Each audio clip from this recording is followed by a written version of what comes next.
Hello, and welcome to Nichols Better Together, a program for healthy teams and facilities. Today's training edition is on breakroom and cafeteria cleaning. The image to the right showcases a poster that accompanies this training. You can find the downloadable version of this poster by visiting enichols.com/bettertogether.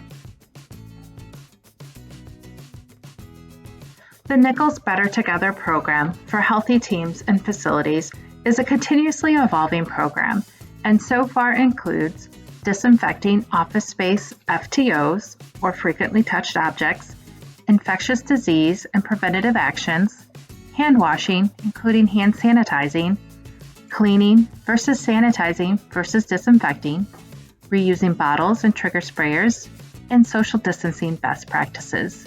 You can see here examples of the posters and videos that we have on our website for you and your teams to use at enichols.com/bettertogether.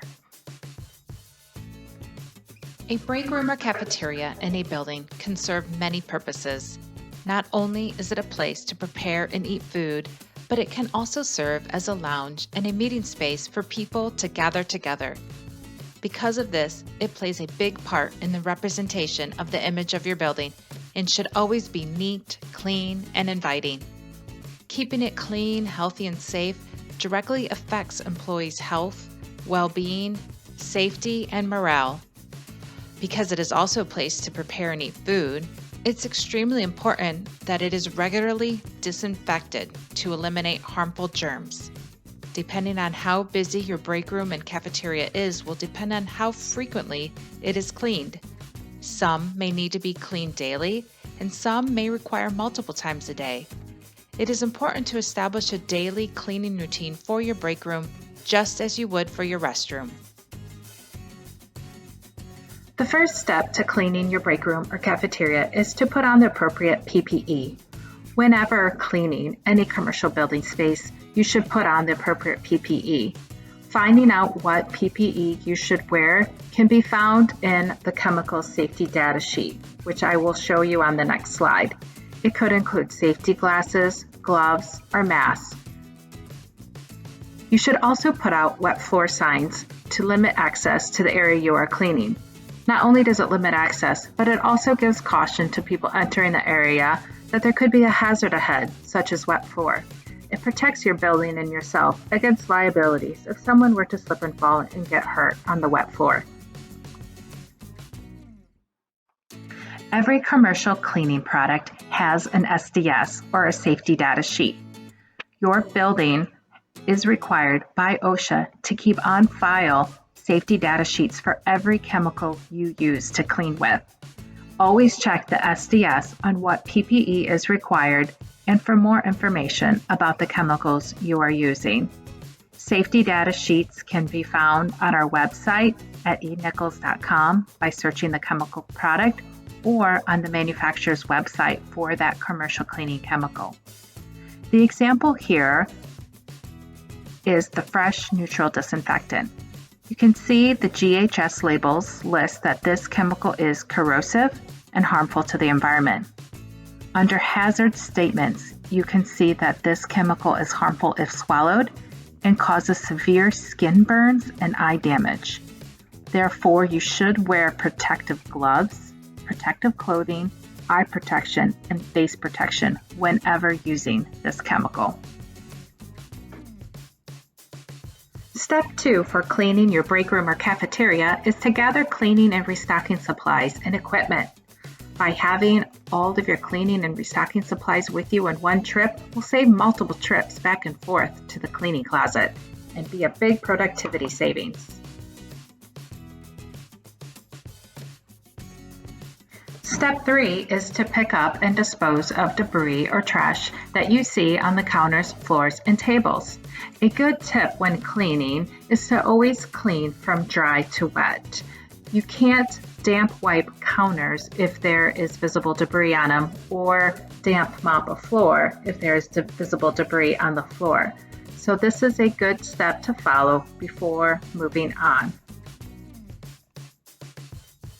Step 4 is to dust. Dusting is a very important step that you don't want to skip. Dust can serve as a food source for pathogens, so dusting is very important. Depending on your area, you may have to dust daily or multiple times a week. You always want to dust or clean from high to low so that dust doesn't fall on an area that you just cleaned. Examples of areas you should dust include vents, lights, corners, doors, cupboards, refrigerators, etc. Step 5 is to use an all-purpose cleaner to damp wipe visible soils from breakroom and building surfaces. This too is a very important step, as the sanitizer and disinfectant cannot work properly unless the visible soils are cleaned. If you need training on cleaning versus sanitizing versus disinfecting, please reference our training video and posters at enichols.com/bettertogether. Step 6 is to sanitize or disinfect breakroom FTOs, or frequently touched objects, which includes coffee pots, condiments, receptacle lids, tables, chairs, counters, dispensers, appliance buttons or handles, etc. It's very important that you follow the label on the sanitizer and disinfectant to use it properly and follow the proper dwell time.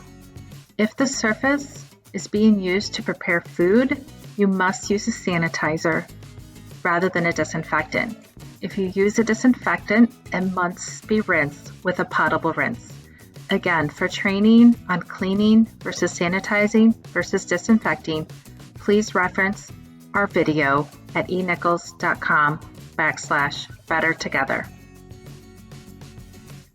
Step 7, sanitize or disinfect building surface FTOs, which include door handles, touch plates, sinks, cupboard handles, and light switches. And don't forget the vending machines. People touch the buttons and then they eat their food. Follow the disinfectant or sanitizing chemical product labels for proper dwell times. Sanitizing and disinfecting products have different dwell times depending on the pathogen that you are trying to kill. Visit the EPA's website if you are targeting a specific pathogen. You can read the product label to get an overview of what it covers and the proper dwell times for what it needs to kill. Very important to follow those instructions for the specifically targeted resultant pathogen. You want to be sure that the surface remains visibly wet for the stated dwell time for either the sanitizing or disinfecting product.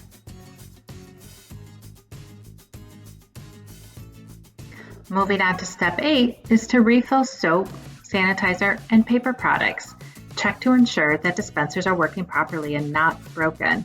You want to ensure that patrons using your facility have the essentials to be able to wash their hands before eating their food. Moving on to step 9 is to remove the chairs and the receptacles for your floor care. First, sweep the floor and pick up the debris. Just like with cleaning the counters, you want to clean from dry to wet.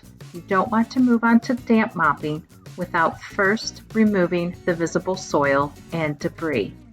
Also, you can spot clean heavy soils or sticky substances can be removed with a putty knife. Step 10 is to empty trash and recycling containers and reline with a fresh liner.